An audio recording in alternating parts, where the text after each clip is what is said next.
Lee Summit has lots of local destinations, but where do you start? Green Street, a vibrant community space in the heart of downtown, is where Lee Summit comes together. Its 3 dynamic areas have something for everyone. Green Street Market is a modern event venue and home to the downtown Lee Summit Farmers Market.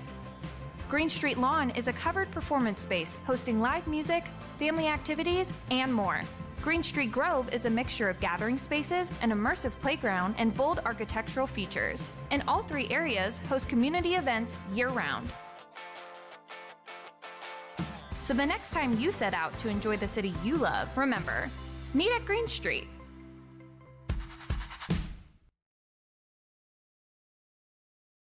Hello, Lee Summit. I'm Jordan.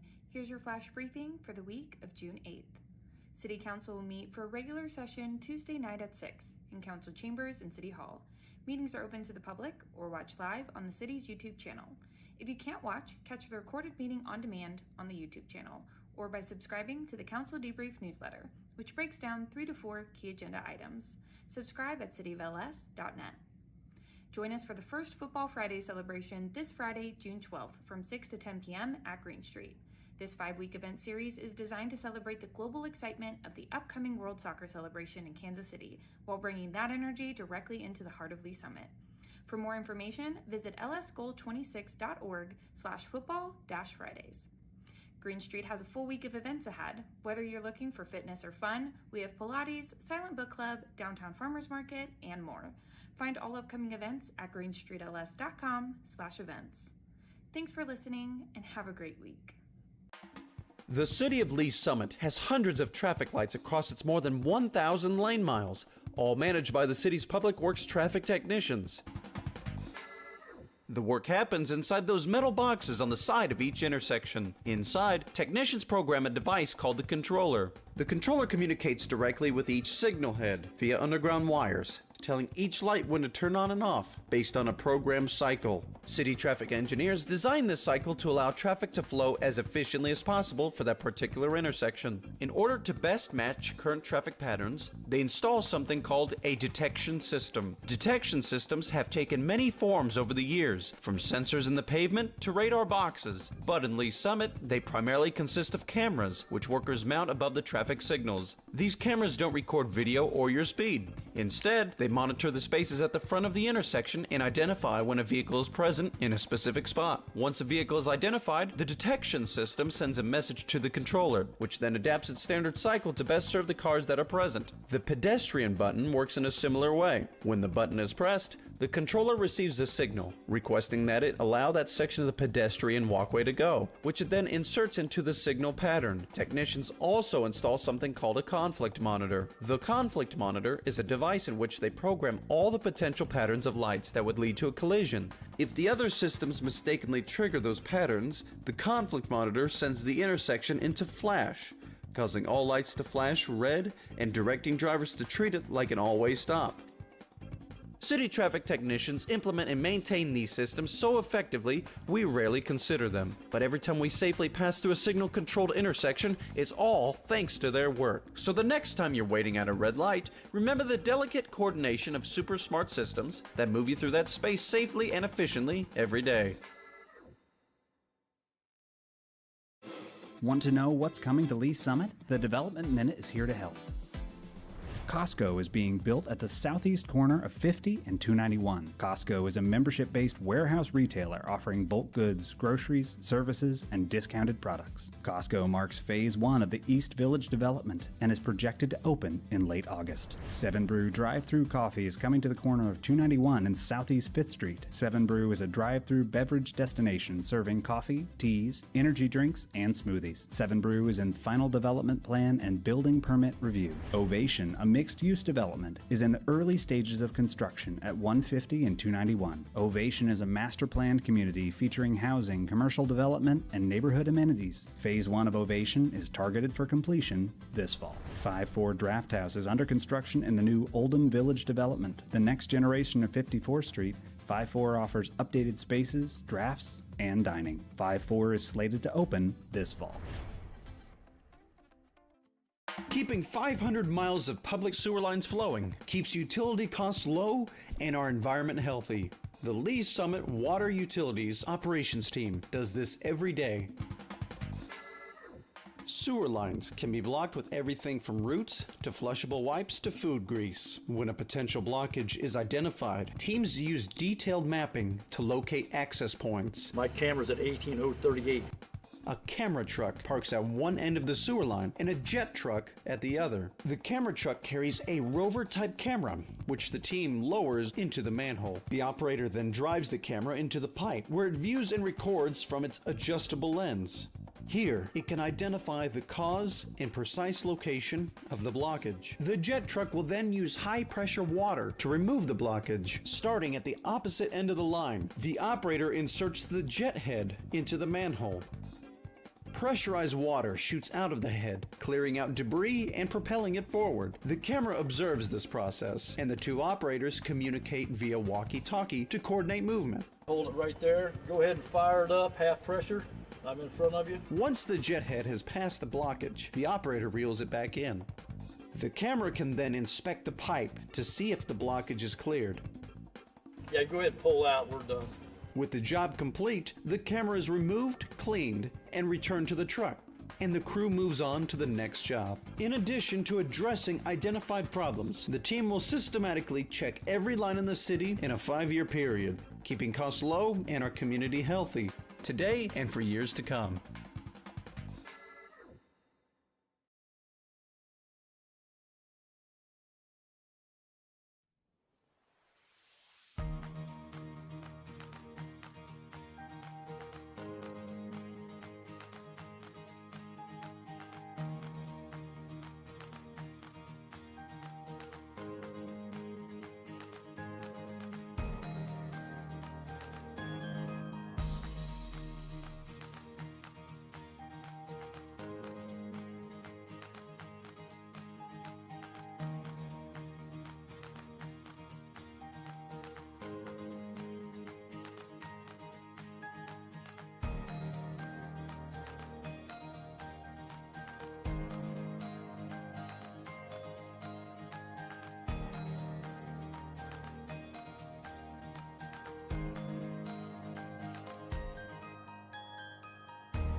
Keeping 500 miles of public sewer lines flowing keeps utility costs low and our environment healthy.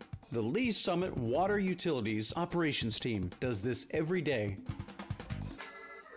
Sewer lines can be blocked with everything from roots to flushable wipes to food grease. When a potential blockage is identified, teams use detailed mapping to locate access points. My camera's at 18038.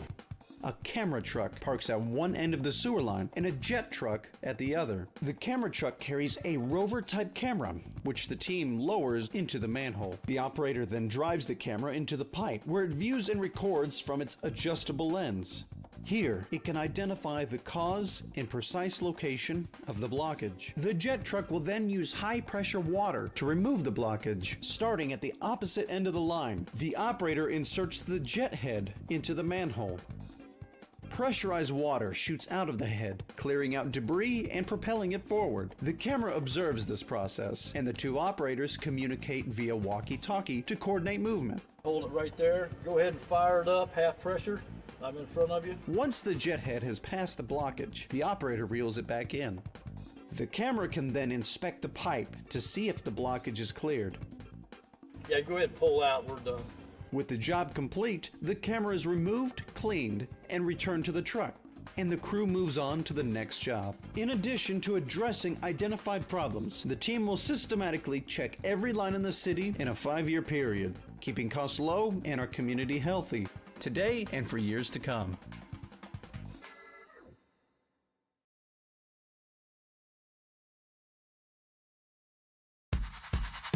Lee Summit has lots of local destinations, but where do you start?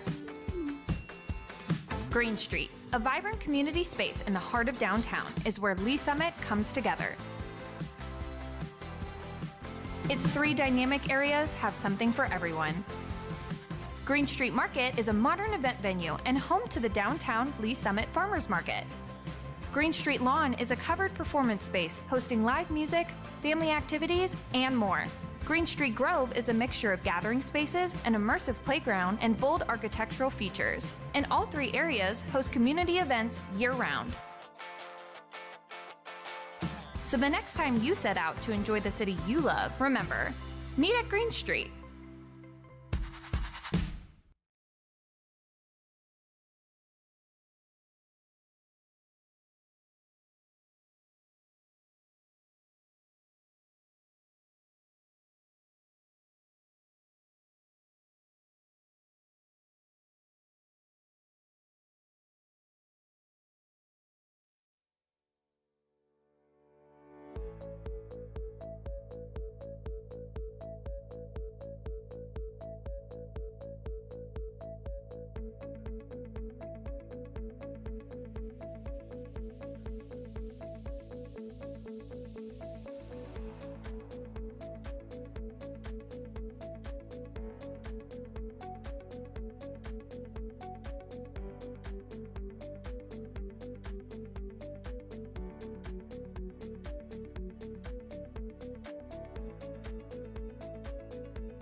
Calling to order this meeting of the Community and Economic Development Committee for Wednesday, June 10th, 2026. Can we get a roll call, please? Chair Shields. Here. Vice Chair Pryor.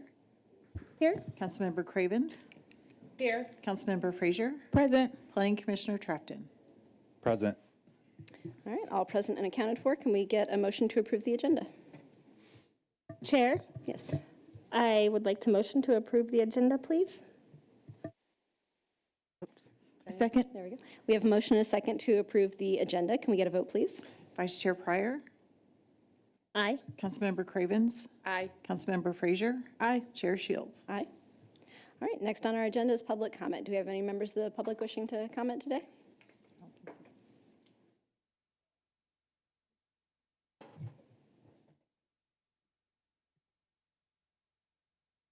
All right, is this working? All right, so I'm Zach Little. I'm with the Home Builders Association. Just wanted to come down today and, thank you again for having this meeting and giving us the opportunity to, submit some commentary. Just want to thank the City of Lee Summit for all the work that they've done over this code review process. They've been extremely inclusive of the local builders and their comments. So, we just want to thank them. And we have some written testimony as well that I'm sure I could submit. And I know that the officials have that information as well. But just again, thank you. Okay, thank you. Would the written testimony go to the clerk or written comments? Okay. Ms. Albers? All right, thank you so much. Any other public comments? Seeing none, we will move into items of business. First item, 5A 2026-7595, approval of the April 8th, 2026 Community and Economic Development Committee action letter. Do I have any discussion? If not, I would look for motion. Chair, Yes. I would like to make a motion to approve the April 8th, 2026 Community and Economic Development Action Letter. Second. Thank you. We have a motion and a second to approve the April 8th action letter. Can we get a vote, please? Councilmember Cravens. Aye. Councilmember Frazier. Aye. Chair Shields. Aye. Vice Chair Pryor. Aye. All right, that is approved. Next item on our agenda, 5B, TMP 3703, the 2024 International Fire Code Adoption Ordinance. Assistant Chief Eden?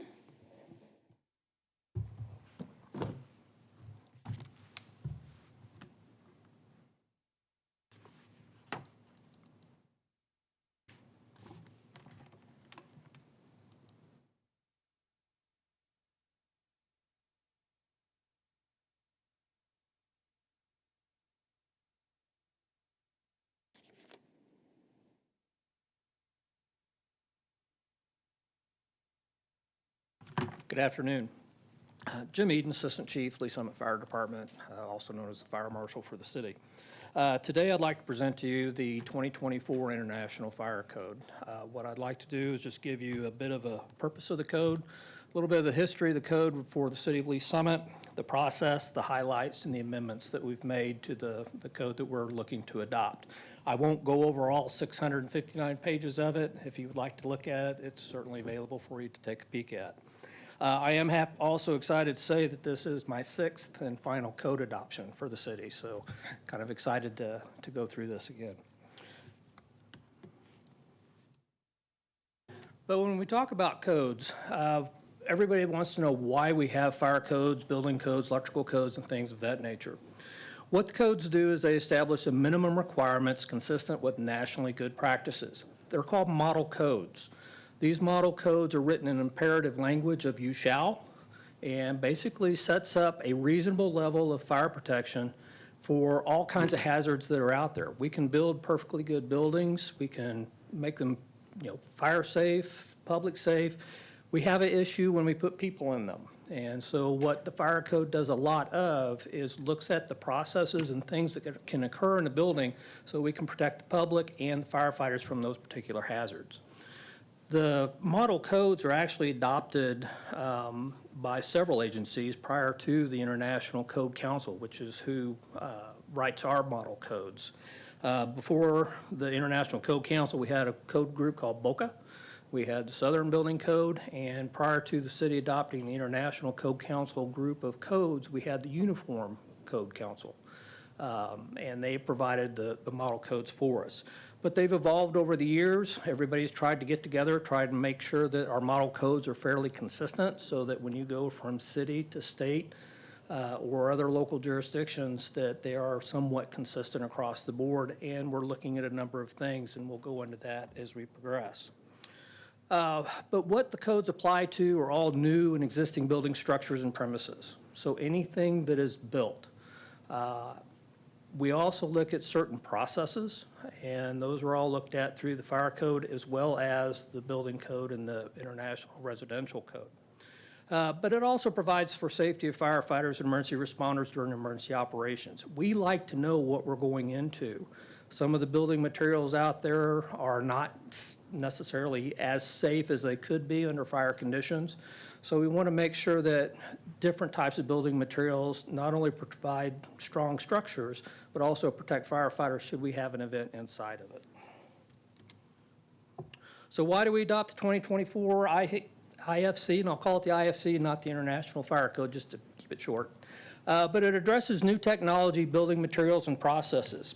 As I mentioned earlier, things change, and they change quite frequently.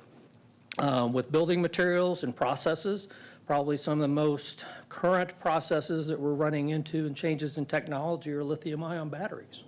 That technology is changing almost daily, and how they're applied to our everyday lives, not only for transportation, but the appliances and things that we use.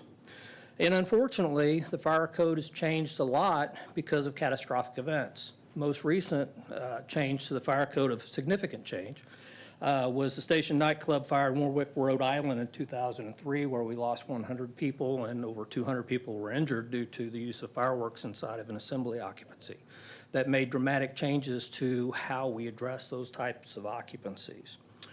But new additions to the code are adopted or at least configured every 3 years. The Code Council, along with building officials and other design professionals, get together and they come up with different versions of the code based on the changes that need to be made, not only technology, but also on building materials. Looking at the history of codes within the city of Lee Summit, as I mentioned earlier, we're on our 6th change. We originally started with, even prior to that, the Uniform Fire Code. Last one, at least during my tenure, has been the 1991 code. We had the 2000 International Fire Code, which was our first adoption of the International Code group of codes.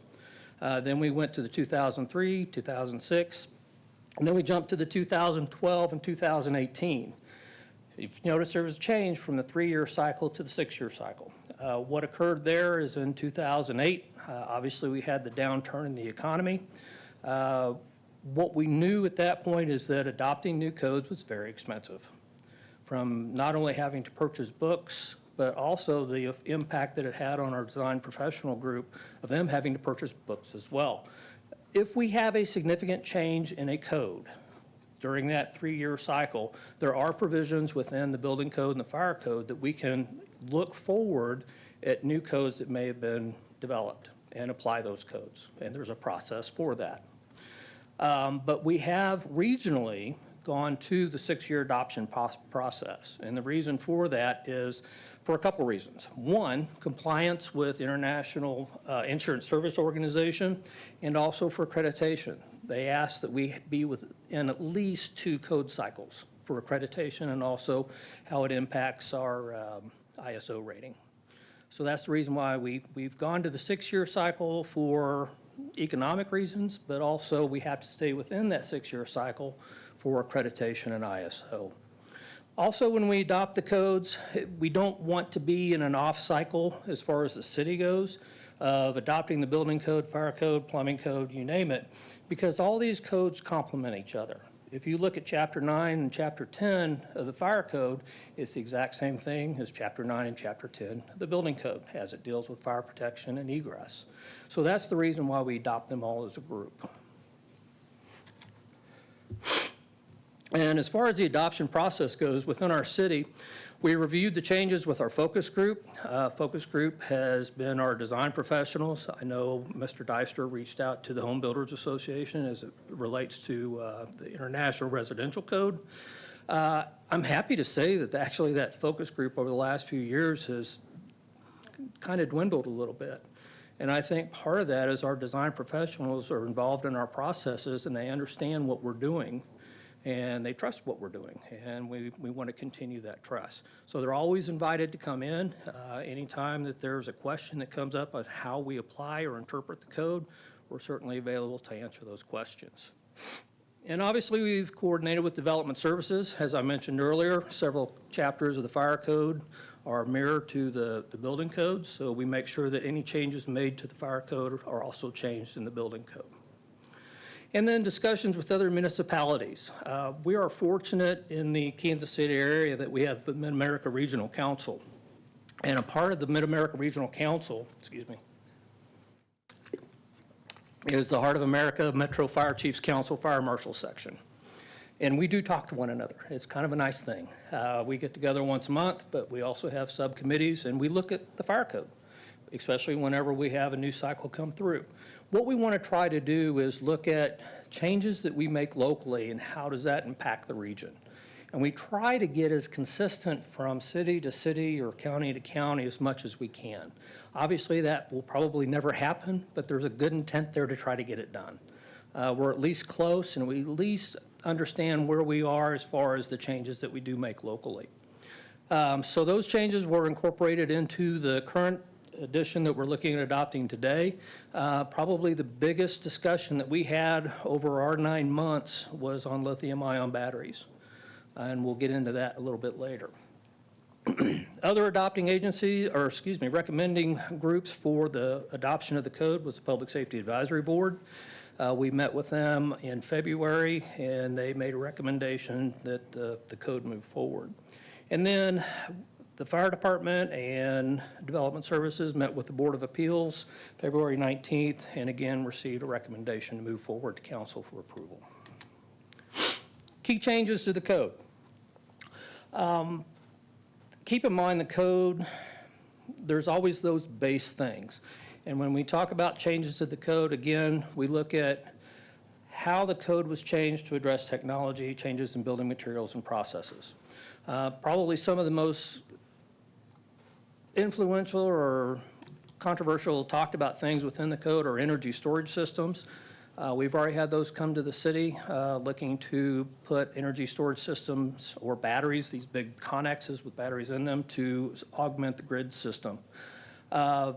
Again, they're lithium-ion batteries, so we're dealing with changes in technology and how we handle those. But some of the key changes in the code address now how we reference NFPA 855, which is the National Fire Protection Association's document on lithium-ion batteries. And then Section 1207 of the Fire Code to regulate energy storage systems. Again, these provisions continue to evolve. Lithium-ion batteries, again, research, storage, and manufacturing of such technologies is regulated through active systems, including automatic sprinkler systems, detection requirements, along with proper overall building design and construction. What we know about lithium-ion batteries is that they're very, very difficult to put out with water. So what we're looking at in the fire code is where we install lithium-ion battery systems, not only fixed systems, but also in our vehicles. And a lot of the changes that we made, not only in the amendments, but also that were made by the Code Council, is where we put charging stations. And can we protect those areas of the building? If we can't put the fire out, what can we do to protect the building? So we're looking at increases in sprinkler protection, fire blankets in parking garages, where they can go in parking garages, depending upon the type of charging system that they have. Powered mobility devices, again, these are our bicycles, our motorcycles, and anything powered by lithium-ion battery. We're having to look at where they are charged, so especially in a multifamily dwelling or apartment building. Used to, they had bicycle rooms where everybody stored their bicycle. Well, now all those bicycles have batteries on them. They want to charge them. So we actually have a higher hazard now. So the code looks at those types of locations and how we handle not only the use, but also the storage and charging of those devices. Carbon monoxide detection. Previously, the code only required carbon monoxide detection in residential occupancies, schools, and hospitals and nursing homes. It now requires them in all buildings that have fuel-fired appliances in them. So that could be cooking or heating and cooling. Other key changes, again, talking about changes in technology, we have gone away from the conventional types of cooling systems and have gone to refrigerants that are flammable. So we've looked at how we can protect those occupancies that do have quantities of material that are now flammable. Also distilled spirits and wines, again, looking at changes in fire protection requirements. And that's based not only on engineering, but also information from FM Global, which is one of the largest insurers of large facilities in this country and actually globally.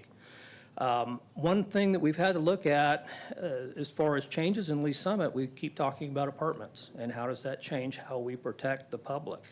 One of the things that has come up is valet trash service. If you're not familiar with valet trash service, it's instead of you taking your trash can down to the trash dumpster and having to truck it back upstairs, you can set it out in the hallway. Problem with that is if somebody sets it out on Tuesday and trash doesn't come till Thursday, we've got a lot of trash starts to build up in the hallway. So the valet trash service requirement of the code addresses that through the appendix and allows us the opportunity then to get with our property managers and make sure that they are educating the people that lease spaces from them so that we don't have a new hazard. Other things that changed, inflatable amusement devices. Again, the code looks at changes of how we do things every day. We're taking shell buildings and sticking inflatable devices in it and calling it assembly occupancy in an indoor amusement park. So how do you manage that? The code now allows for that. And then the last part of this, temporary heating and cooking operations.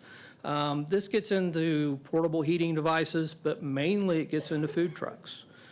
Food trucks over the last 5 years have exploded. And when I mean explode, not physically, although some have. But what we're looking at is their use and how we regulate it. It is not a brick and mortar restaurant, but it is a restaurant on wheels. They have the same hazards as a brick and mortar restaurant. So we have gas piping, we have hood systems, we have cooking operations, where they can go, how close can they go to a building or to another food truck. That's all regulated by this section of the code. Emergency responder communication enhancement systems. Basically what this is a interior communication in the buildings that we have, not only existing, but also currently being built. Can the police and fire department talk outside that building once we get inside? And because of the types of buildings that are being built today and the types of radios that we have, that's not always possible. So what this section of the code requires is that if you are going to build a very large building and communication may be an issue, we can require a study, and they have to put in what we call a bidirectional amplifier or some type of radio repeater that allows our signal to get back out to communications should we have a problem inside the building. So those are some of the key changes. Any questions on that? Do you have any questions from the committee? Okay. I think I do. I have one. So for the existing buildings, is that going to be a requirement for the existing buildings to get that communication? Yes. We can go, if we have a building that we know we have problems in, we can require them to come in and put in a bidirectional amplifier or other type of device. And what's typically the cost on that? It varies. We have some areas of the city that we're working with that are subterranean spaces that it's in the hundreds of thousands. So, but they were required to have a radio system before. So that's the unique thing about Lee Summit when we talk about different occupancies and how this code applies. We have everything. Everybody thinks all we are rooftops. But we have apartments. We have a lot of brick and mortar stores. We have industrial. We have subterranean space. We have over 1.5 million square feet of subterranean space that's developed in the city. We have chemical warehouses. We have all known types of hazards in the city, and that's what this code addresses. All right. Next, our legacy amendments. When we talk about legacy amendments, and I call them that because these are things we've done for a very, very long time. I know that a lot of these have been in place since I've been here over the past 30 or so years. And to go over them briefly, operational permits, if you have the opportunity to look at the fire code and you'll look in the ordinance, we've deleted a lot of operational permits. And the reason for that is it's basically bureaucracy. It's a lot of paperwork that really serves no purpose.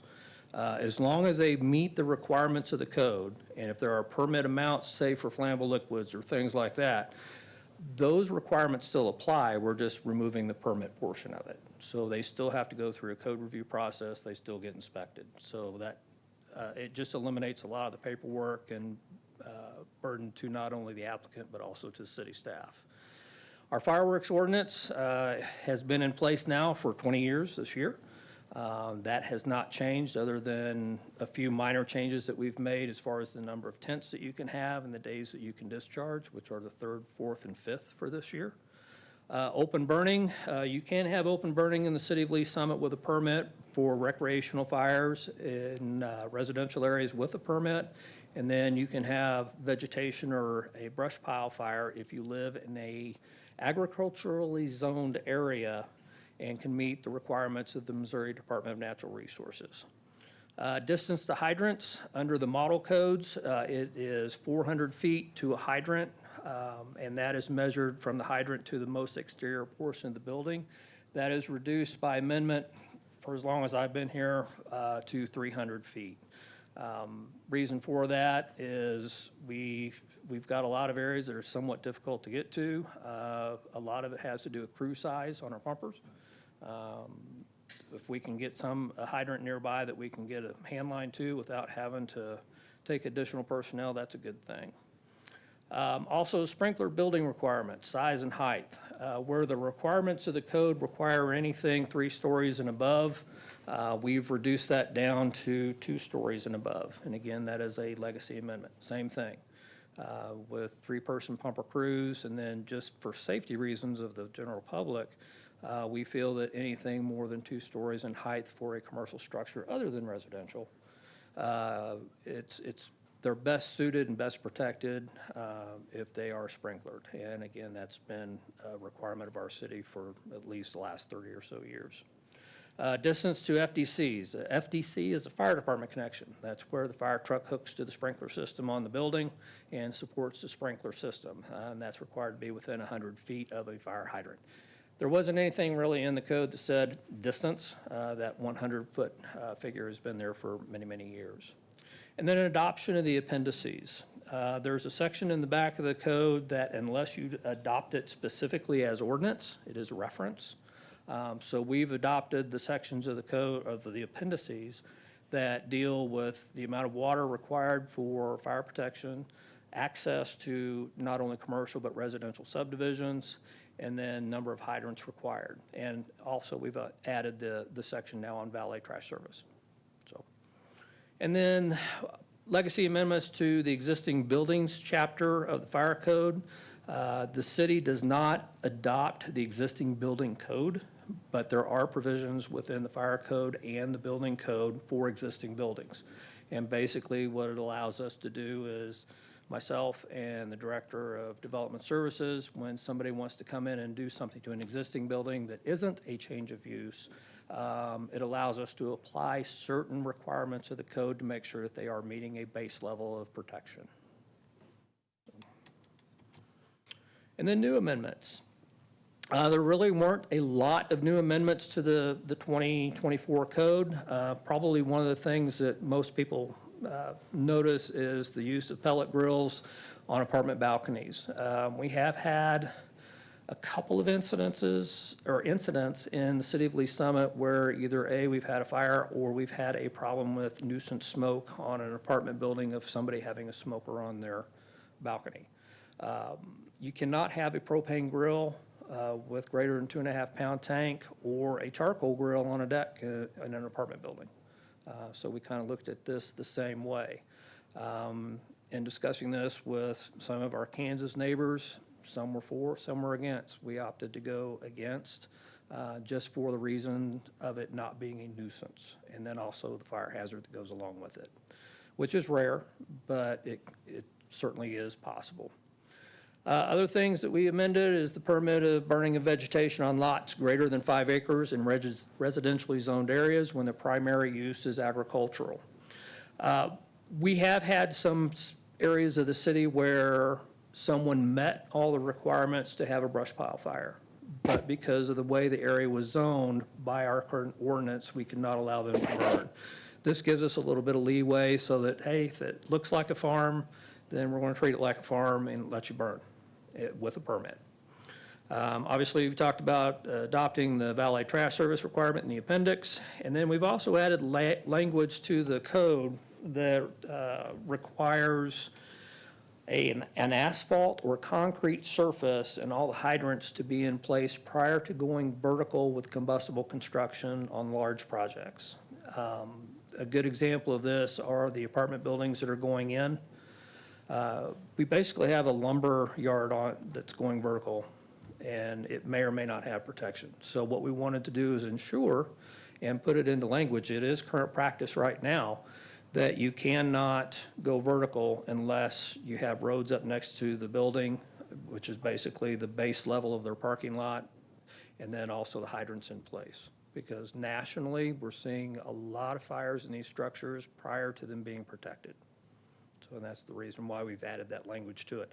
And this is consistent across the metro area, in most areas of the metro. And then obviously, we've added some language on the food trucks. And the reason why we did that, even though it's addressed in Chapter 41, we as a region, again, talking about Mid-America Regional Council and the Fire Marshals Group, we have a program for the inspection of food trucks. And that way, if you have a food truck in Lee Summit, Overland Park, Lenexa, Independence, Blue Springs, as long as you have an inspection from one of those departments or a participating department, then you can go from city to city without having to be inspected by every department. And generally what we do is we have the food truck get with the fire department in the city they are based in to get their inspection. So basically 3 requirements to operate in our city, and that is the HOA sticker for the Heart of America Fire Chiefs Association, a health department permit, and a city business license. And that concludes my presentation. What we're looking for today is a recommendation for adoption of the code. Again, I'm here to answer any questions you may have and available now to answer any questions. Thank you so much. Do we have any questions from the committee? Yes, Councilmember Frazier. Chief, so what's done in the interim? So this is a 2024 code, and obviously it takes time to implement and make those changes. So if the changes are significant enough, are things grandfathered in, or how does that work? As far as what we have in place now, we have the 2018 International Fire Code, and it will go on indefinitely until we adopt a new code. Okay. There are provisions within the code and the administrative chapter that if something new comes up or is not currently addressed in the adopted code, we can look forward or apply other documents such as from the National Fire Protection Association to that particular project. Okay. Did that answer that? Yes, it does. Okay. It does. Thank you. Ms. Albers, you looked like you might want to have something to add to that. I was also going to add that we usually allow for a 60-day onboarding period, and in the draft ordinance before you this evening, there's actually effective date language for August of this year, and I was actually going to request that as part of your motion, should you move it forward to council, that potentially be revised to October 1st or October of this year. We originally planned to bring this before CEDC last month. That meeting didn't occur for lack of quorum. We anticipate reading of these ordinances by council in the month of July. So assuming mid-July adoption, 60 days, that puts you right around October. Thank you. And if someone is already working through an application, can they go with whatever standards were in place when they put in that application, or how does that work? I believe they have the ability to use either the 2018, but many of them are already starting to incorporate 2024, if I understood that correctly. Correct. Anybody that submits plans now is doing it under the 2018 code, and we have let our development community know that if you have something in the 2024 code that is favorable to you, or something that isn't currently addressed in the 2018, we will recognize that. Okay, thank you. Commissioner Trafton, did you have a question? Thank you, Chair. I'm curious about the lithium-ion batteries, and I heard you say blankets, like smothering. Is that like the best approach to trying to put out those kinds of fires, and your recommendations? Where were you looking at the fire blankets or in parking garages? That if you are going to have a level 2 or 3 charging system in a parking garage, we're looking at changes not only to the sprinkler density of that parking garage, but also that they are provided with a disconnect for the charger, and then also a fire blanket that will go over the vehicle. It won't put the fire out, but it will contain it somewhat, and what we're trying to do is protect the structure. Okay, yeah, that's what I was most curious about, was just like, what's the best practice now in the industry around lithium-ion? Let it burn. Okay, thank you, sir. But That was obviously, what I we was can't do afraid that you when were it's in gonna a say. structure. It's not so funny, but I figured that's what you were gonna say. At this point, there isn't a proven effective method other than lots of water. And you can see a lot of departments that have adopted containers that basically you put the vehicle in the container and flood it. The problem we have is that you can put water on it for hours and then take it away from the scene, like on a car fire, and it catches fire in the tow lot.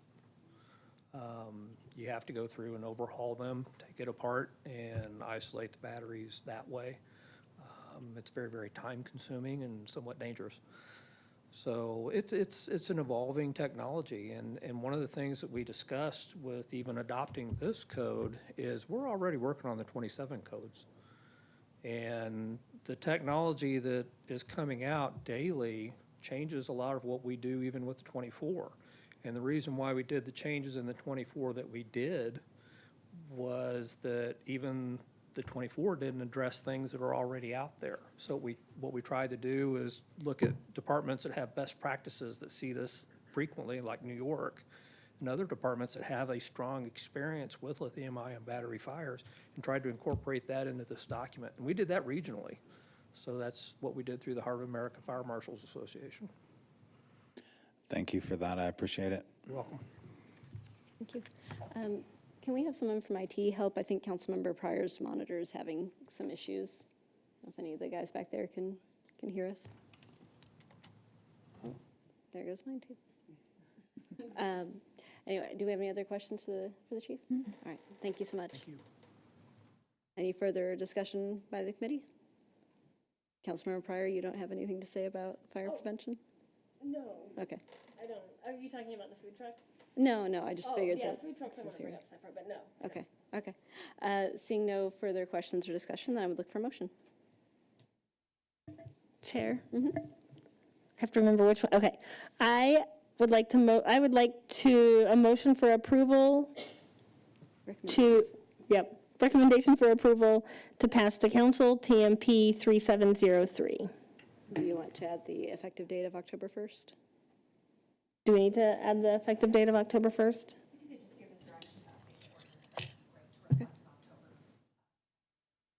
Okay, how would I word that? With an October effective date? With an October 1st effective date. Thank you.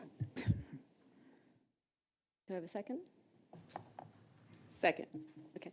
We have a motion and a second to recommend TMP 3703 to council for approval with an effective date of October 1st. Can we get a vote, please? Councilmember Frazier? Yes. Chair Shields? Aye. Vice Chair Pryor? Aye. Councilmember Cravens? Aye.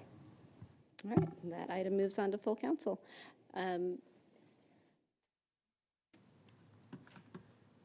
We're still having trouble with Councilmember Pryor's monitors. Is there someone who can assist? Okay, thank you. Next item on our agenda is TMP 3690, the 2024 International Building Code Adoption Ordinance. Mr. McGuire? All right, good evening. Shannon McGuire, Assistant Director of Plan Services. So today we're here to discuss the proposed adoption of the 2024 International Codes. I'll start off by providing some background on the process, what we've gone through to this point, including our stakeholder outreach, as well as some of our review efforts and key milestones along the way. I'll also touch base on the next steps and what that's going to look like moving forward. After I do that, I'll go ahead and turn it over to Tracy Deister, our Codes Administration Manager, who will walk through the significant changes between the codes that we currently have adopted and the ones that we're proposing, the 2024 codes. So just some quick background. The International Code Council, or ICC, like Chief says, is published every 3 years. While those updates often do include important technical improvements, adopting those every cycle will create constant disruption in the community, development community, as well as for builders, designers, staff, and property owners. So for that reason, Lee Summit has historically updated codes on that 6-year cycle. So, which is generally consistent with the surrounding communities as a whole. So currently we're on the 2018 codes, and we are proposing adopting the 2024 codes. The current codes were adopted in 2019. So Missouri does not have a set of statewide building codes. This is good and bad. It creates situations, the good, it allows cities to kind of control their own destiny. It allows us to pick which code we adopt, how we enforce that, what we want to amend. Basically fits what our community needs are. The bad of that is it does create inconsistencies on a regional basis, right? So there's some significant variations between communities in that construction standards. That lack of uniformity can create confusion for contractors and homeowners as they navigate through individual jurisdictions' requirements. So we did reach out and did some research on kind of what our surrounding communities and jurisdictions have. So Independence and Blue Springs, they're on that 24 already. Grain Valley, Oak Grove, Kansas City, Grandview, and Raymore, they're all on that 18 code currently. There's one outlier, is Greenwood, they're still on that 2012 code. And then most of Johnson County is under the 18, but moving towards the 24. So I'm not sure on the exact page count, but it's like 2 or 3 more than 600. So this is the actual stack of ICOs that we are adopting today. So quite a few of them there, as you can see, a lot to get through there. It's the building code, the plumbing code, mechanical code, electrical code. I will note here that we are not proposing to adopt the energy code. This code update would require major changes resulting in substantial increases in the minimum standards for energy efficiency, as well as significant increases in construction and compliance costs. So what we are proposing with that particular code is that we revisit those updates to that existing energy requirements at a later date, so we can do an additional evaluation of those potential impacts and see how best we can move forward with that.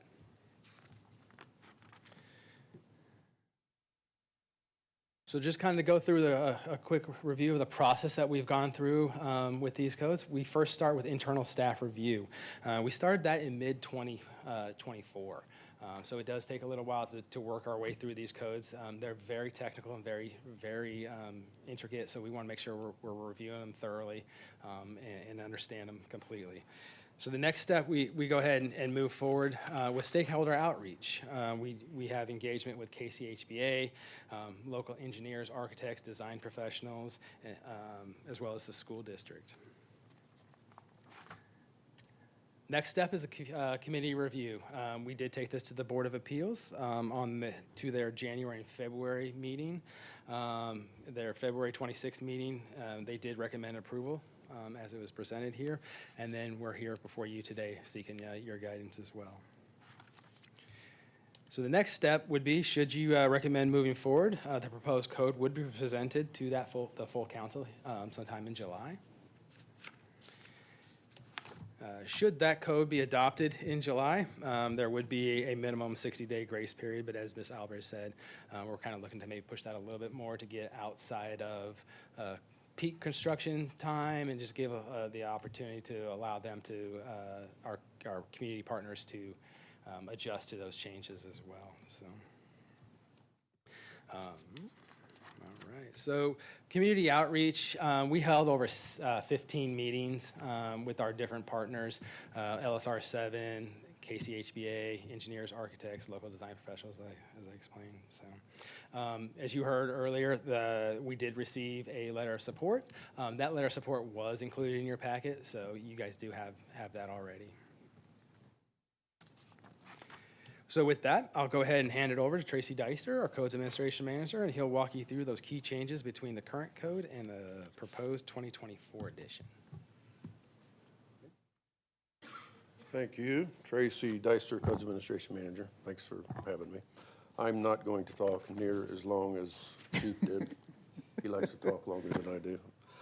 And he's already honestly talked about a few of the highlights in the building code and the other codes as well. But number one on our list is historically, Lee Summit has had its own homegrown administrative chapter for the codes. We did a deep dive in this cycle, and basically the administrative chapter that's published in the code is 95, 97% same as our local homegrown administrative chapter, so we're just going to go ahead and adopt the administrative chapters. Number two and number three was kind of a housekeeping deal. Those two articles are, people want to know about them quite often, and they were kind of buried in the ordinance, so we gave those each their own article number, and so they're easier to find, easier to research, easier to understand. So, number four, we deleted the dangerous building nuisance code. Those issues are now taken care of under Chapter 16, which is International Property Maintenance Code. So we felt like we didn't need that anymore. Shannon mentioned the energy requirements. We're going to review that at a later date. There are some additional arc fault circuit interrupters and ground fault circuit interrupter requirements that are in this code. And that it continues to be a trend, and we did discuss that with the HBA, but we did leave those in there. So, Chief Eden talked about battery technology. That's also in the building code. We found out that there was a construction method being used by a home builder called shallow frost protected footings that we took a field trip and went and looked at them, and we didn't think it would be a good idea for those to be allowed in this area of the country. So we deleted those. The lawn irrigation systems now have to have what they call a smart controller, and that was at request of the Lee Summit Water Utilities Department. So it basically tells the lawn sprinkler system, if it's raining or if the level of dampness outside is at a certain point, or I think it's even smart enough to tell you if it's about to rain that it won't go off. So it's a water saving thing. We deleted surge protector for whole house surge protectors. That's another issue we talked with the KCHBA about. You still have to have a surge protector at the specific appliance. So we didn't think that the cost and we found out the surge protectors don't last very long, and the cost, and the fact that you still had to have it at the specific appliance, we just didn't feel it was needed. Assistant Chief Jimmy again talked about the pellet grills and multifamily, and again we keep bringing up the legacy amendments. The majority of the local amendments are ones that we have carried over for 4, 5, or 6 code cycles, and they're specifically related to the city of Lee Summit. So that, I had a brief presentation. I'd be happy to answer any questions or try to answer any questions. So, Thank you. Do we have any questions from the committee? Councilmember Frazier? Are there other municipalities that have not opted out of the energy? Yeah, the answer ordinance? Yeah, so Kansas City did adopt that code recently. Okay. But everybody else seems to be on the same? I do believe that's the only one in the metro that has adopted that code at this point. Okay, thank you. Any other questions from the committee? All right, thank you so much. So Chair, with this, we would also be looking for that same recommendation of the October 1st effective date. Okay. Do we have a motion from the committee? Chair, Yes. I move to advance TMP 3690 for council with recommendation of approval, effective date October 1st. I second. We have a motion and a second to recommend TMP 3690 to full council for approval with an effective date of October 1st. Can we get a vote, please? Chair Shields. Aye. Vice Chair Pryor. Aye. Councilmember Cravens. Aye. Councilmember Frazier. Aye. That moves on to full council. The next item on our agenda is TMP 3704, the 2024 International Property Maintenance Code, IPMC Adoption Ordinance. Good afternoon. Steve Robbins, Assistant Director of Field Services, and Jessica Asher, she's a Neighborhood Services Manager. And when I finish this presentation, she'll probably come up and answer some questions. So today I'm just going to talk to you a little bit about what we got going on. That's kind of the third leg of the adoption process for us. We're hoping to get this adopted today or pushed forward today also after we do the presentation. So I'm just going to go over, it's fairly short also, so I'll go over some of the highlights and what changes we're going to make and a little bit of what's been going on. First, I'd just like to start out by saying we have 4 neighborhood service officers, and they cover approximately 66 square miles in the city. We have a blend of both proactive and complaint-driven enforcement. So our neighborhood service officers, they are proactive for 10 months out of the year. We are not proactive in December and January, and that's basically because of the weather type conditions and the things outside that you would see, so we kind of take that off, but we try to ramp up the commercial side of it during that time. The goal is to be compliance, for compliance and or the abatement of a code violation.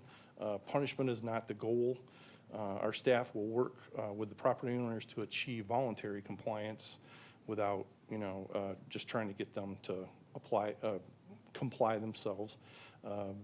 Good faith efforts and substantial progress is considered. The prosecutor referrals are reserved for cases that are involved continued noncompliance and repeat offense. So we're not pushing the court system until we have several of those. Our success is measured by the correction of violation and improvement of the property conditions. So our goal is to just get everyone as compliant as we can and improve all the property conditions that we find that are not compliant. Next is, these are just some of the common issues that we have and some quick stats. We deal with stormwater issues, sometimes draining and grading. We have signage issues, garage sale regulations, accumulation of garbage, vehicle storage, vegetation, and tree maintenance. And short-term rentals are also one, along with the accessory structures. The main 3 that we get are, I guess you should say, our top 3 are tall grass, rubbish, and inoperable vehicles. Those are the 3 main code violations that we come across throughout the year. So far, year to date, through the end of May, the neighborhood service officers have completed almost 1,600 inspections.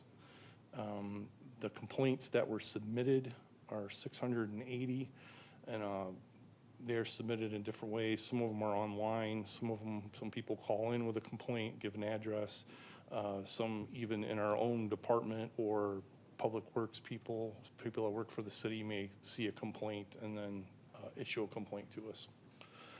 Year-to-date cases that have been referred to municipal court is 8 so far this year through May.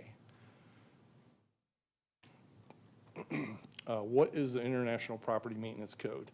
It's basically, it's the rule book that will establish the minimum standards for maintaining existing buildings and properties. We focus on property maintenance, not the building site design or construction. The code regulates both the exterior conditions of the building, which is mostly enforced, what we mostly do. It also enforces interior conditions, which are typically complaint driven, and it's limited in the scope. Our interior cases, they mostly require investigation and coordination with law or city prosecutor, and this also takes much more time to achieve compliance. Oftentimes our staff must distinguish between the difference between what's a violation versus what's a tenant-landlord dispute, which may not actually be a violation. A lot of times we just, we get someone who's not happy with their landlord, so they call, and then we go out, do the investigation, and maybe we don't find anything, but sometimes we can. The city adopts the IPMC through ordinance, including local amendments to address the community needs and the local conditions. Right now we're on our 6-year update cycle. We are currently on the 2018 International Property Maintenance Code, and that was adopted in 2019. And right now you can find that in our City Code of Ordinances, Chapter 16 under the Property Maintenance Code. Now, kind of the importance of the Property Maintenance Code updates: stronger health, safety, and habitability standards. Kind of has older codes tolerate conditions the current code no longer would consider acceptable. Better enforcement tools and fewer gray areas. This allows our staff to spend less time getting to compliance. As Jim had mentioned earlier, and I think Shannon did too, this aligns with the rest of the I-codes. Without the update, you risk creating internal conflicts between codes. Also supports balance between our complaint-driven enforcement and proactive maintenance, and helps encourage neighborhood stabilization.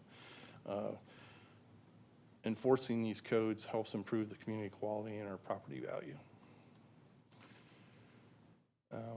So this is kind of our review process that we did, kind of like how Shannon put up here, and Jim. Staff review was in 2025. So we reviewed the 2024 Property Maintenance Code. Our citizen feedback panel was also in 2025. We had a staff review of the citizen feedback in 25. We also took this to the Board of Appeals in February, which the Board of Appeals recommended. And then we're here today for you to review it. And as noted earlier, we would like to try to take this to council at the end of in June or July, and then go through the adoption and implementation process. The biggest significant change that we have that we're encouraging from the 2018 to the 2024 is for repeat offenders. Most of the property owners that we come across will comply after notification. There are a small number of properties that account for a very disproportionate share of the enforcement cases. Repeat violations require ongoing monitoring and repeated staff intervention to keep them to be compliant. Chronic offenders consume a lot of the enforcement resources that we have. Our goal here is achieving lasting compliance at these properties. It's our primary challenge for the code enforcement program. To address the chronic noncompliance, the city is proposing to implement a more structured approach modeled after practices successfully utilized by the City of Independence. They have adopted the 2024 property maintenance program. So what we're proposing on this is for weeds, rubbish, and garbage violations, which are those are some of our main ones. So the first violation that we do, we would go with our standard process, which is give them 10 days to come compliant. So when a case is open, when someone calls and has a case to open, we have 5 days, our neighborhood service officers have 5 days to get to that property, but we usually get there in about 1 to 3 days probably. And then the second violation, it would be shorter, it would be a 7-day abatement process. And then on the third one, we would still notify them, but we would be able to abate it immediately instead of going through the waiting process for them to do it. The goal is to reduce recurring repeat offenders and enhance the penalty. This is brought up, there's a lot of different examples, but a really easy example is there are some lots throughout the city that they don't get mowed on a regular basis, and so they kind of use us as a mowing service. So we just keep doing it. So it's just easier to just go ahead and, you know, on these repeat offenders to do that. That would be a good example. On our focus group and feedback from the Board of Appeals recommendation, it was received very well overall. Our continued objections to enforcing interior codes unless it is, I'm sorry, I said that wrong. The focus groups is what they wanted. They did not want us enforcing the interior ones unless it was a safety, life safety issue, and the primary focus should be on the exterior. Exterior is where local government can be most effective. It's defensible and impactful with the least risk. It was a strong opinion that proactive enforcement should primarily focus on grass, trash, and vehicles, which those are our top three. This is where the volume is on what we do on a daily basis. And the Board of Appeals recommendation had proposed amendments in February 2026. They were supportive, and the recommendation from them was to adopt the 2024 International Property Maintenance Code with local amendments. Does anyone have any questions? Councilmember Frazier?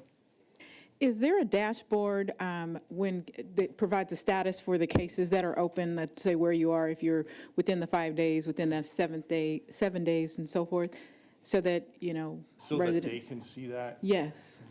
I don't think. We don't have anything like that Okay. this time. Okay, thank you. Because we get, it's Go not for ahead. comment. It's on the floor, please. I was just gonna say, because we get calls and just, I'm thinking to streamline the process, if we could either direct them or if we could be directed to say, hey, you know, to save time on your part as well, hey, you know, they didn't go out or they're scheduled to go out, if you would, and, you know, it rained, it snowed, whatever the case is, so. Yeah, we don't currently have any kind of public dashboard that anyone can access, like on our webpage or anything, but certainly the public or staff can reach out to us and we can give them an update if they provide the address Okay.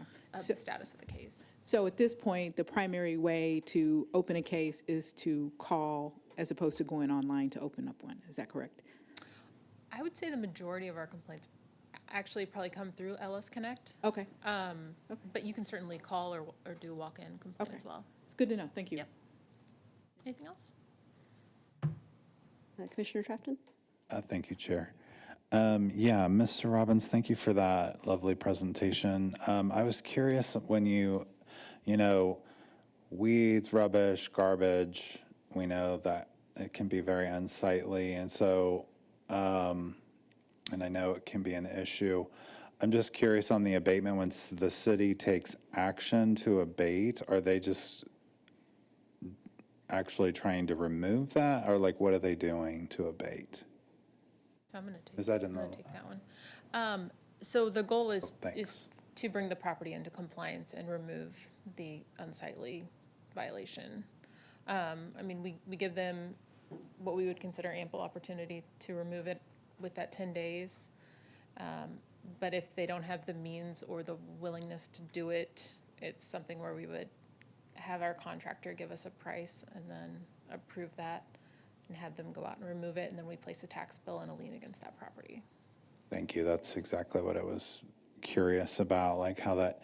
So what about properties in the city that are owned by people that are not actually living in the dwelling or building, and maybe out of state? What happen? Does it just go like a lien against that property? Correct, it's the same process. Okay. So if you're a landlord and your tenant is not mowing the grass, we would still place the lien on the property in your name since you're the property owner. At what point in time does that become like an escalated matter where we might take legal action as a community or city against the property owner? Well, this significant change that we talked about was kind of our trial to address that. Even at this time, we are still following the standard process every time of giving them at least 10 days to abate it. We don't typically take those to court since the city abates them. We have in the past. We've put people on probation to, I'm just thinking of like a chronic, violator. Yeah, we've done that. I could think of Okay, I'm just curious. property owner where we've done that.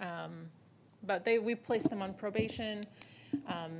They had to regularly check in, keep that grass mowed, to keep their probation, in good standing.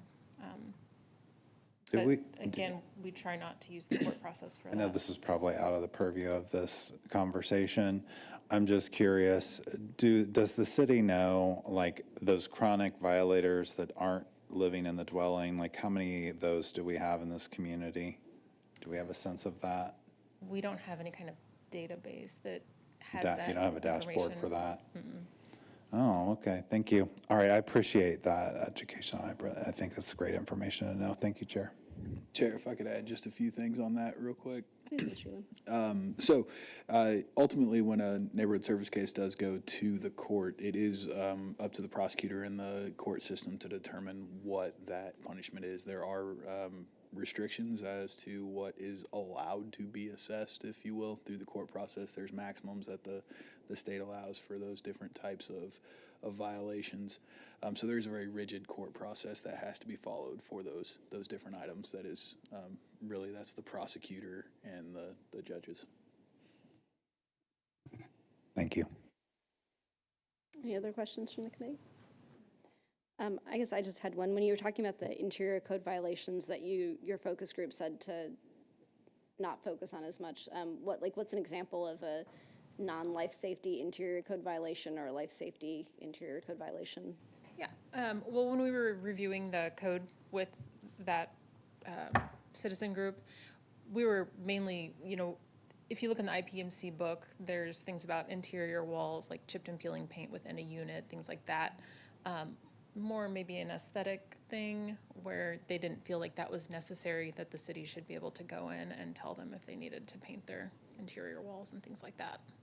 Whereas, faulty plumbing or faulty electricity is something that we should be looking at. Okay. But if you were to get like a tenant complaint, you said sometimes it's tenant-landlord disputes. If a tenant said that my landlord isn't maintaining the property up to code standard, would you go in to investigate that, or? Yeah, we'd certainly take a look. Okay, I'm just curious. Thank you. Yeah. Councilmember Pryor, did you have a question?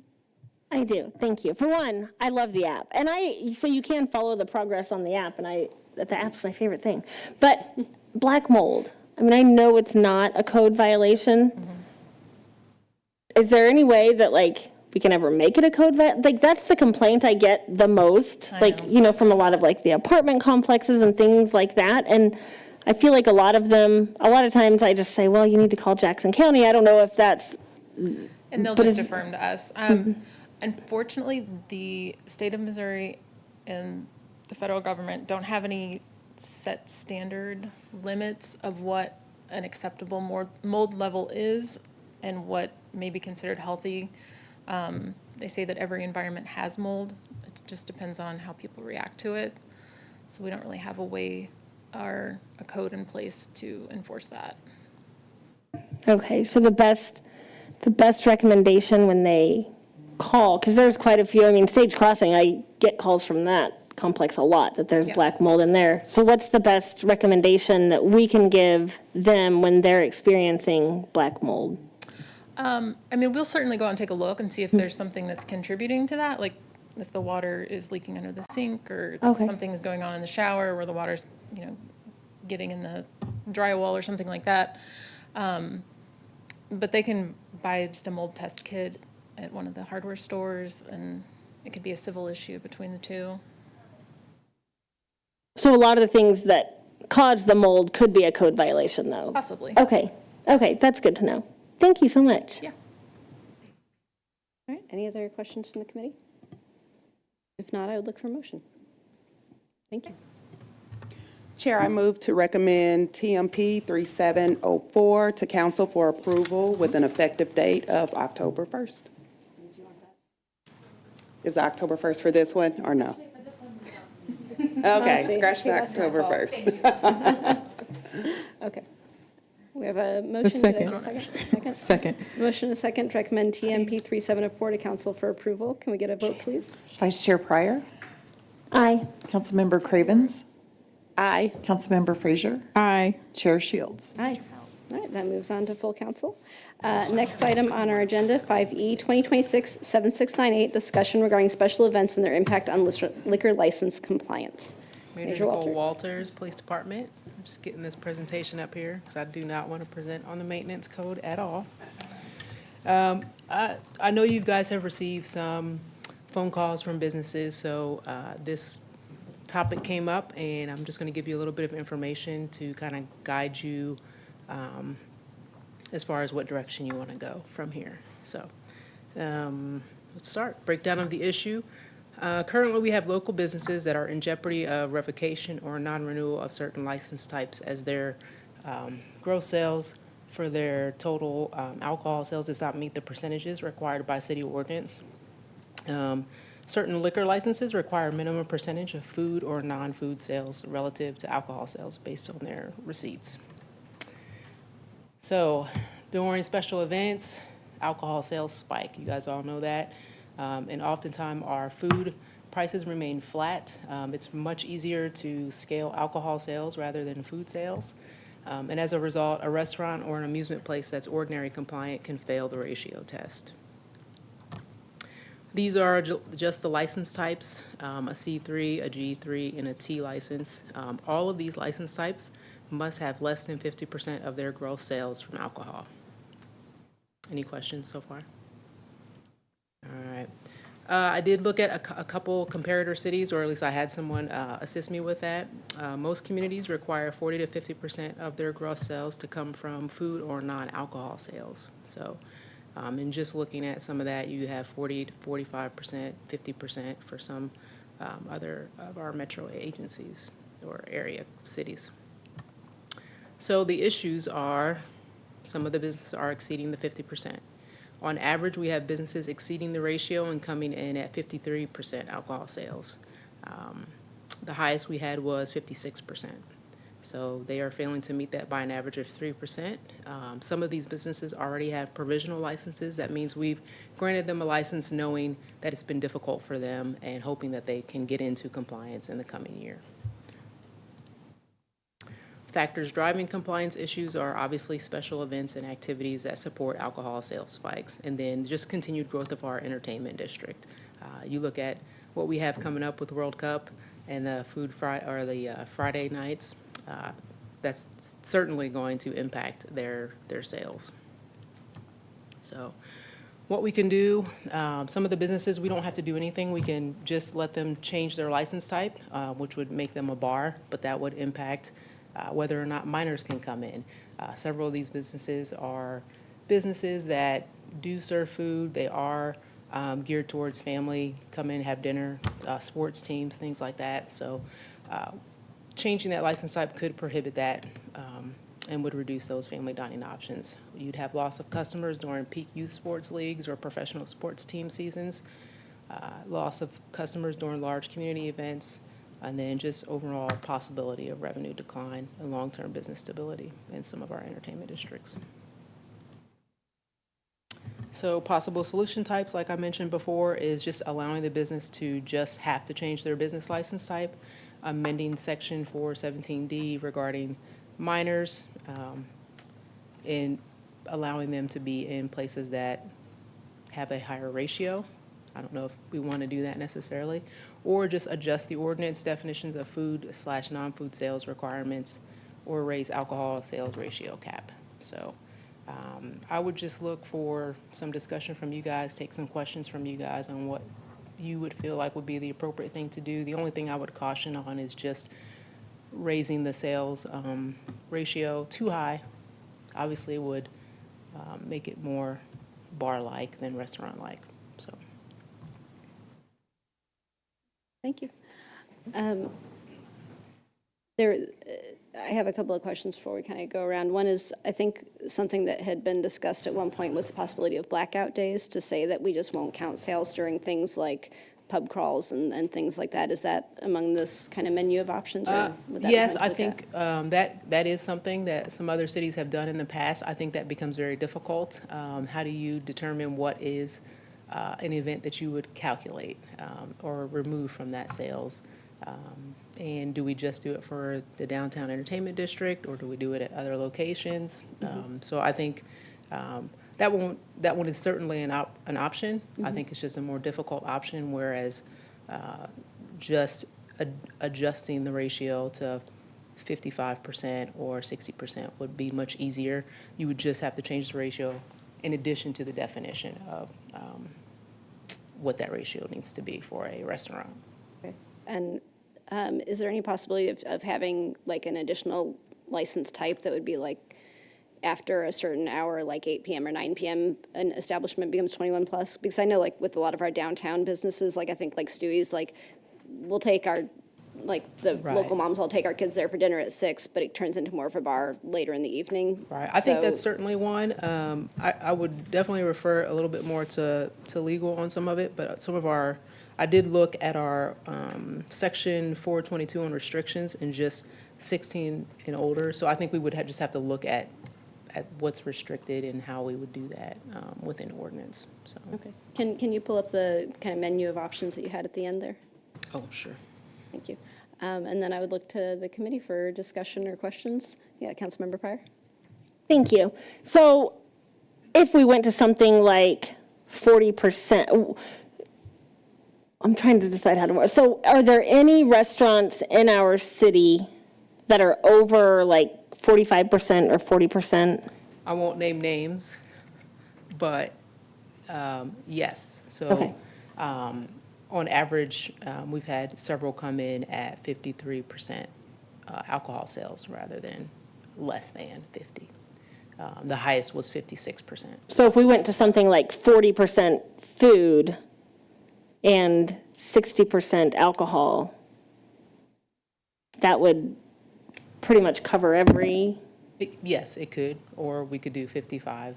55, 45. yeah, okay, yeah. Either one. I mean, Yeah. it's just, it is just thinking about what that looks like as you go on, and then giving the possibility of raising it again. So. Well, and then what are you guys comfortable with? What do you guys anticipate happening if we possibly change these? Do you think that it would, what do you think it would have unintended consequences, I guess, to use John Lovell's term? You know, I think it just depends on the business and how much more alcohol they decide to sell and what that looks like for them. But right now, we have people coming in higher. You know, like I said, the highest has been 56%. And it's not just alcohol sales, it's also non-food. So think of an amusement type place that could also sell a ticket or some kind of arcade, you know, without, there could be not just alcohol, it's non-food sales along with alcohol as well. So. Okay. Okay. All right, thank you. Councilmember Cravens? So is there not any data that can tell us at what events or times of the year that we do see that increase? Because I would think that, you know, just knowing what those events are, if they are, you know, community downtown events, or, you know, the pub event, if we knew that, then we could specify those events for the blackout time, because. I think yes, right. When the businesses report that, I think they report it out in some type of spreadsheet, but we are also beholden to the businesses to report it to us, right? That we received this amount on this date. Yes, I think we could ask the businesses to do that. It's additional work for them, but that's, you know, that's a decision that you guys could make too when you're looking at it in that way. Yeah, I mean, because I think my only concern would be, you know, I wouldn't want us to get into that cycle of continuing to adjust. Right. Because we are growing. Well, And if we know some specific data on, Right. as to when. We are growing, and I think when you're looking at specific events, I think that takes away from some of the businesses that are not in the downtown area, because there can be businesses outside of that. So if we're just going to talk about the events that cause it, it's not always necessarily just the events, you know, because downtown we may have a pub crawl. And so those businesses who are participating with the pub crawl would be able to remove theirs, but another business that's not in the downtown area may have just a busy date that they have, you know, a special event or, so it's just determining how we're going to pick and choose those dates and what they look like. So that's the only thing. In the entertainment district, I think it's much easier to make that determination. And then last question, do we give like a variance? So if the cap is 50%, if you're over 1%, does that Do we give a variance as far as whether we give a provisional? Correct. Yes and no, we review and we look at historical and if we've had issues or anything like that. Okay. So and then generally we give a provisional. Okay, and then sorry, last question. So of the businesses that exceeded the percentage, the ratio, what is that percentage? On average, it was 3%. I didn't list them out Oh, I'm sorry, I didn't see that That's down okay. there. So about 3% of the businesses Right, the highest one was 56. Okay. So you were looking at 51, 52, 50, you know, it was just an average. Okay. 53%. How much they exceeded by, or how many businesses? How many businesses is the question? So I can get that number for you. Is it like- They were still coming in. Okay. Of what we had. yeah, because I'm curious to see if it's, you know, just affecting 1% of the businesses. I would say or- most of them were in our downtown area. I would imagine that too. Yes. Okay. That's all I need. Thanks, Chair. Councilmember Frazier, do you have a comment? Yes, so it seems like the data that we're reviewing, we're doing it, you know, retrospectively in hindsight. So from a pro-business standpoint, you know, they're not going to say, hey, we're getting close to our percentage, so, you know, we need to slow down. So we really want to continue, I think, to be pro-business. I guess I'd be interested in seeing or hearing if you know, we talk about special events and how that, you know, that impacts, you know, probably the downtown district, you know, more significantly.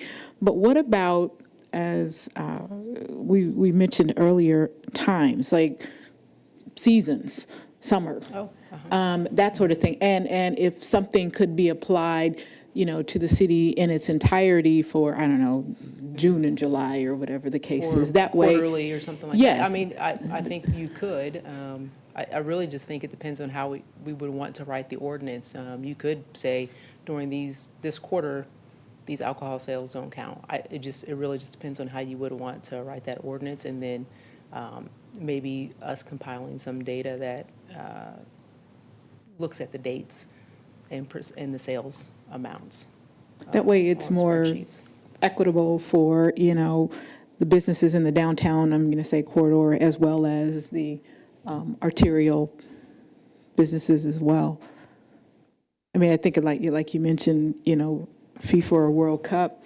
I mean, I would think that there are around the city and not just in the downtown corridor. That way, if things are applied, you know, across the board, then we wouldn't have to say, well, I mean, we wouldn't be faced with as much diversity and change. Right. Yeah, I think it just depends on how we want that to look, when we think those types of events could occur. And I don't think what we want to go in and continue to tweak, you know, okay, we're having this event, you know, and this day, and then, you know, 2 weeks later, we're having a different event to continue to go in and change it. If we had something, again, whether it's quarter or monthly or that Right. sort of thing, again, based on the data historically. Yeah, within an ordinance, because it would have to be a part of the ordinance, so all the events that you would want to include would need to be written into that ordinance, but as you all know, things change. People put in special event permits. I mean, all kinds of things happen. So that's why I would say the changing of the ratio and the definitions would be your most effective and quickest way to adjust. And uniformly for applied that way? Yes. Okay. Thank you, Chair. Thank you. And just to kind of follow up on that, and then I'll come to you in a second. If you're looking at the downtown businesses, I think it would be really challenging to do a month or a quarter because they actually make a real effort to have things all through the year. So you have 12 bars at Christmas, you have Emerald Isle at St. Patrick's Day, you have, well, we're gonna have Football Fridays, you have Oktoberfest, you have, like, there's just, I think they make a real effort throughout the year to bring people in for different things. That makes So sense. I think it might be challenging, but it's a good question. Councilmember Pryor? Thank you. Could I see the list of the cities? Is there only one city that does? I will go back for you or forward. Let's see here. Okay. So that is from food. So that's 45% alcohol, 55% food. Is that what this is? Opposite. Oh, opposite. More alcohol sales. The Okay. percentage of Oh, alcohol yeah. sales is Okay. allowed to be higher. Yeah, okay. 45. Okay. Yeah, I think I like maybe adjusting the percentages more so than having any sort of a blackout date, just because I think it could get pretty confusing. As Councilmember Shields said, I mean, downtown's consistently trying to incorporate days to keep people coming down here. So, I mean, if, my preference would be maybe just adjusting the percentages if we do anything. Thank you. Personally, I think adjusting the percentages makes sense, and I would be comfortable doing that on its own or in conjunction with a like mid-tier where you say if you are at 40% food sales, then you get a class whatever license where you have to have 21 over after a certain time. Okay. Because just to kind of recognize that a lot of these businesses kind of transition from family-oriented And if I to remember more correctly, ours says bar-oriented. if you are a bar, you can have a minor that's 16 and above with an adult. So Right, but I we take my could- 3-year-old to Stewie's. Yes, yeah, restaurant. Yeah, but that's what I'm saying, but a lot of these, like after 8 or 9 o'clock, it's a very different atmosphere, Yes, but before that time, it's So just definitely more explore family. language. Just to have something that fits kind of that business model that a lot of our restaurants downtown kind of have. Like, I would be comfortable with that. I don't know if that's something the committee would be open to. Is there a time frame that you guys would be more comfortable with, or an age? To go to 21 plus after 9 o'clock for something like that. Pretty standard, I think. Yeah, I feel like I've seen that other places. After 9? I thought 21? Arcade Alley did that at one point. Yeah, I think they have that on their. Oh, do they? on their Yeah. door. Yeah. Would that be something that you guys would be comfortable with? So To look at 21. adding a category where if you're at up to 60% alcohol sales or whatever, between like 40, right now it's 50, so Well- you could go up between 50 and 60, you could have a license where you have to be 21 and up after 9 o'clock. Does that make sense? It does. But you want that uniformly all the time, not after. Like it's just not after another, certain it's just sales. another It's just a option. separate license. Yeah. I'm with you. Okay. But We could is that- certainly is that- bring back some Is language. that something you could look at best Yes. practices? I feel like there are other communities that have something similar, so you could kind of There take are. a look and Yep, they see take what an option would be yes, for that. Yes, and I believe I do have that, if you give me 1 second. Sure, please. Just another question while she's going. I'm wondering if the 53 and the 56 are actually outliers. Are they, does everything else pretty much fall in line? Yes. Okay. Well, the 53, was that the average of businesses that are having a challenge meeting the 50%? Or was Yes. that like, Of the ones that are over the amount. so about 53% is the average of the ones that are not hitting the target, and then 56 is the highest. So there's probably a bunch that are in the 51, That are 52, 53, fine. 54. Yeah. Councilman Pryor? Yes, ma'am. Thank you. So if we did, so I know non-food sales, if we completely took out like, are there any cities that have separated like the non-food sales from entertainment and then alcohol? Well, they would be bars, right? So ours are restaurants that are allowed to serve the alcohol, but they're not meeting the percentage. In order for them to stay a restaurant to allow minors, they have to hit that ratio. Okay, but like, are there any that can still be classified as a restaurant and separate out the, like, the entertainment part from alcohol? Because then they'd still be classified as a restaurant, or is They that? would have to have a different type of license. Okay, okay. Which would make them a bar. Okay. But is the entertainment counted in the non-alcohol sales? The amusement license is a separate license for the, if that's what you're asking about, you know, like a movie theater type, an amusement license. is a But they separate count food plus entertainment as one category, and then alcohol is the other one? Or is it alcohol plus entertainment versus food? alcohol, and then food and non-alcohol sales are. So it's already kind of lumped in there to pull the ratio. Okay. Yes. Okay, perfect, thank you. Oh, yes, I see what you're asking. Yes, it's already lumped in. Yes, sir. I was going to ask Did you the have a- chair if I could ask Yes, a question. please, You guys Commissioner. have answered most of my questions, Please. so I appreciate it. And I don't know how relevant this question is. It's more about the process, but I think I heard you say quarterly. So are establishments reporting this data monthly, quarterly, annually? No, that was just saying as a suggestion. Oh, okay. As something, a way that they could report How are they reporting it now? annually. Annually? I believe so, yes. Oh. But I could be wrong. I can I was check just with our curious if there was an person app takes for that, like you guys could make it part of Lee Summit Connect and they could do it monthly because they calculate accounting, you know, reconciliation. Businesses do that on a regular basis, so we could have more real time. And then I was just curious, I mean, that's a suggestion, I guess, to think about and consider. My other question was along the lines of variance, and so, like, it sounds like there are some that are percolating at that 53, 56, and are you giving them a variance, or are you because it's an annual number, I guess, I'm just curious on So the when trend they line. submit their numbers, and then they have to also get a new license. Okay, so it's an annual kind of, so your annual sales are at 53 or 56, and so then because of that, you're over the 50, you're required to get a different type of license, and so that's. Or we can grant them a provisional Okay. license, yes. Yeah, because I was just more curious about like what the trend line is and kind of to some of the council members' questions on events, spiking that over time, but really what you're saying is over the year, it's this average number. So. Because once they're issued the license, they're issued the license. Right, and so you're renewing it annually, which is why you have the annual requirement. Okay, that makes sense to me. Thank you. I do think you guys are on the right track, so thank you.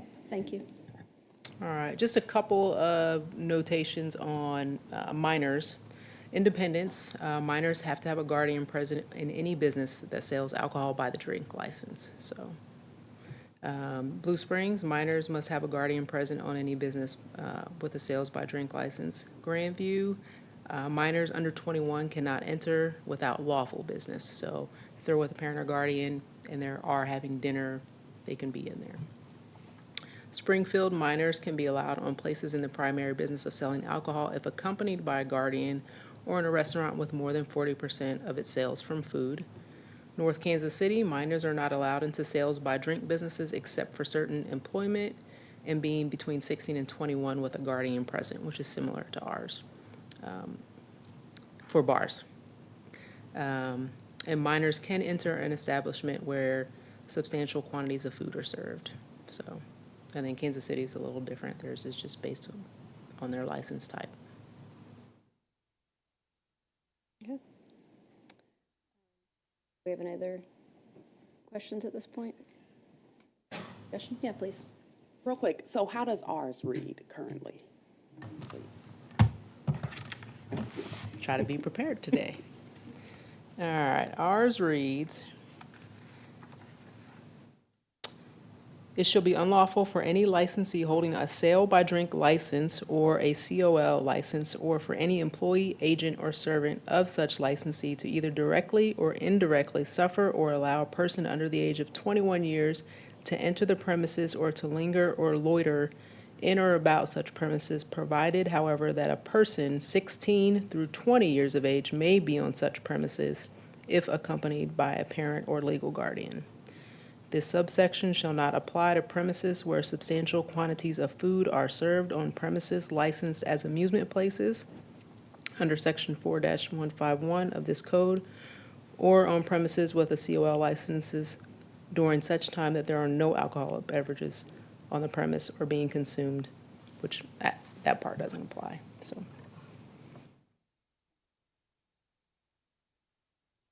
we have any other questions? Do we want to move forward with just adjusting the percentage or looking at an additional license category that would allow for that incremental increase with a time cutoff? Or is there another option that you guys would prefer to explore?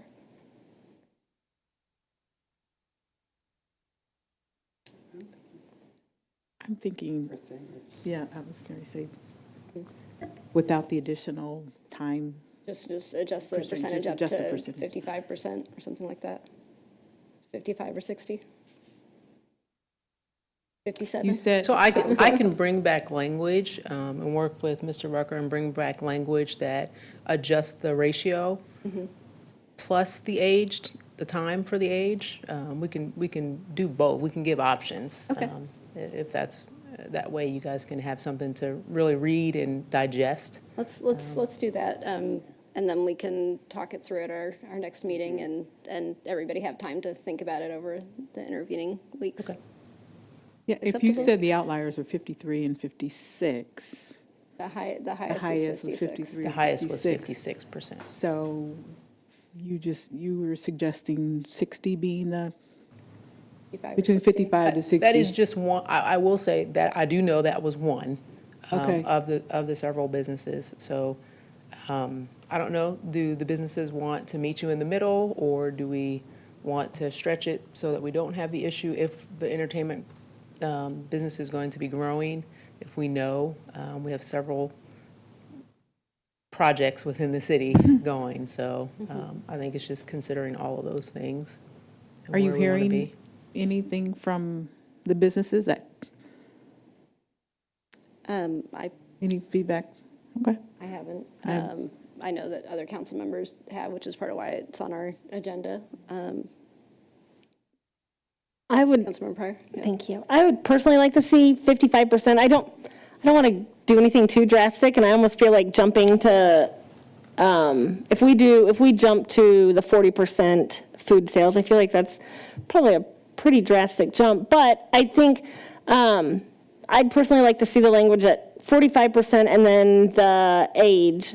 And that'll also give us time, if we put out there like what we want, that'll give businesses time to reach out to us, and then after they've had time to watch this, reach out to us, then we can adjust if we need to. But that's kind of where I'm leaning right now.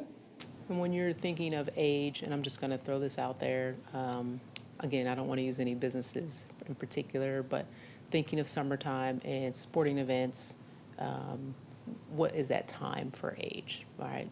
Sometimes baseball games may be over at 9 and the team may go get pizza, or so just want you to be thinking about all those things, just in the event that businesses reach out to you, if we were to make an adjustment that would prevent some of those things. Do you think that restrictive of language could potentially harm some businesses if we I think it's didn't possible, age? depending on the time that you select for the age group.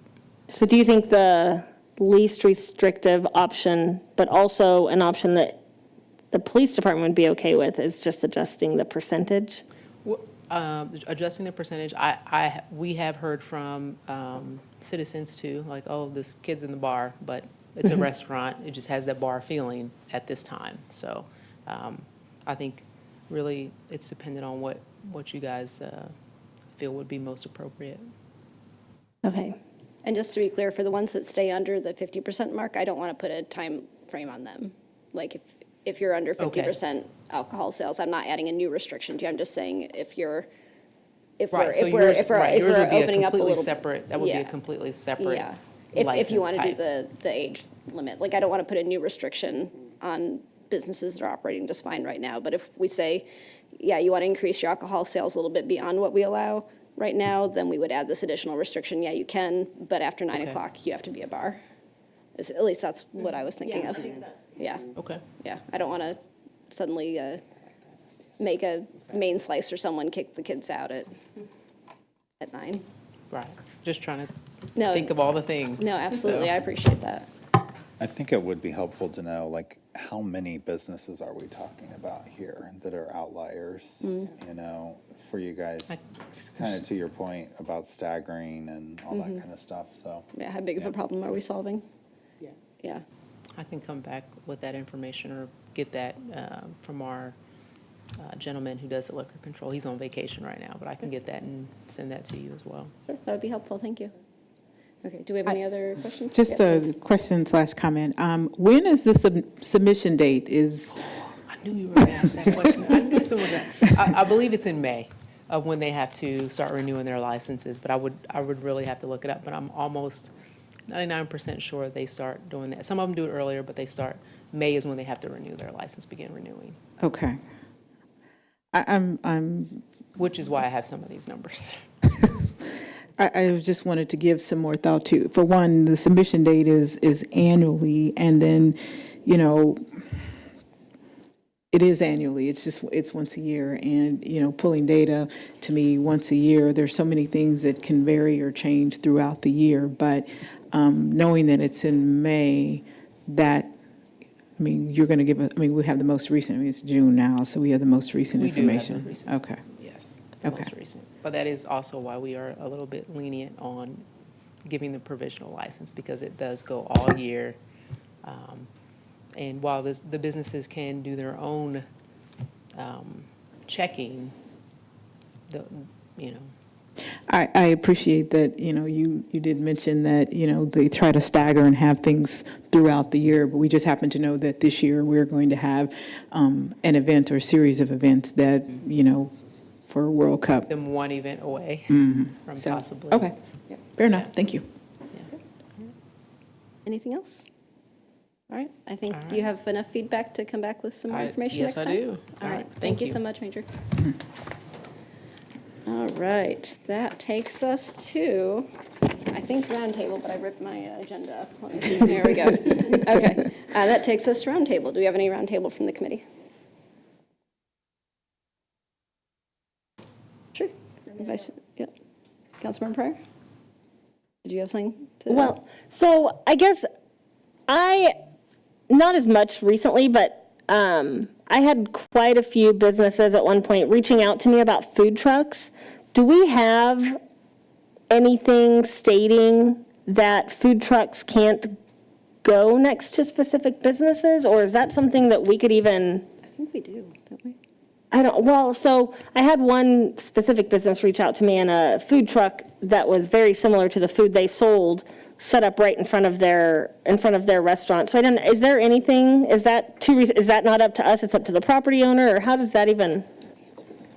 And if you guys don't have an answer, then we can talk, I mean, it's not. So we have restrictions on food trucks in the downtown area.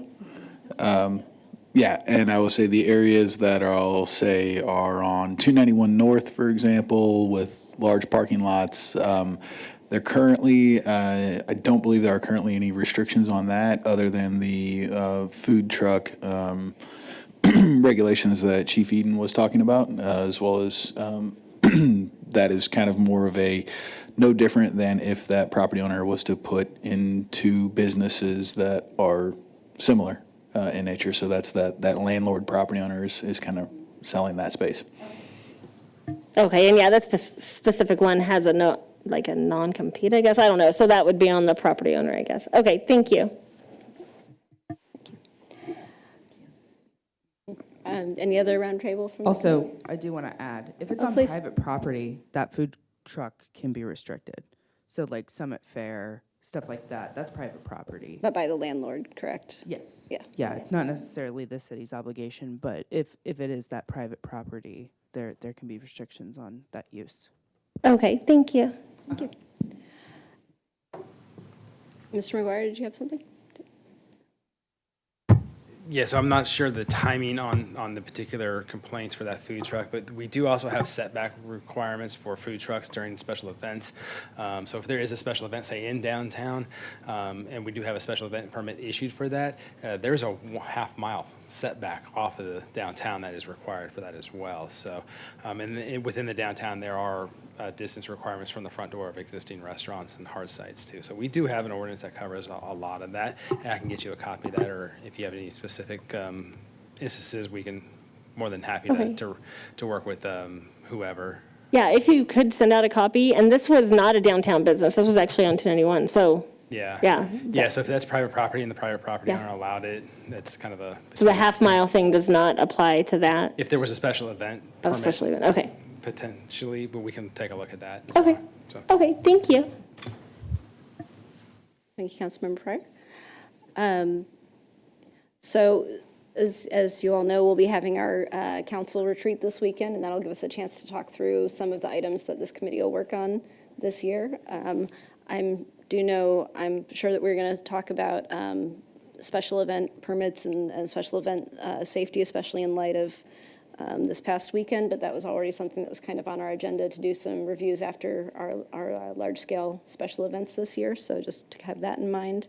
And if there's any topics that you do want the committee to be taking up, come prepared to talk about those on Saturday, and we'll kind of get our marching orders for the year. And with that, I will turn to staff. Any roundtable from staff?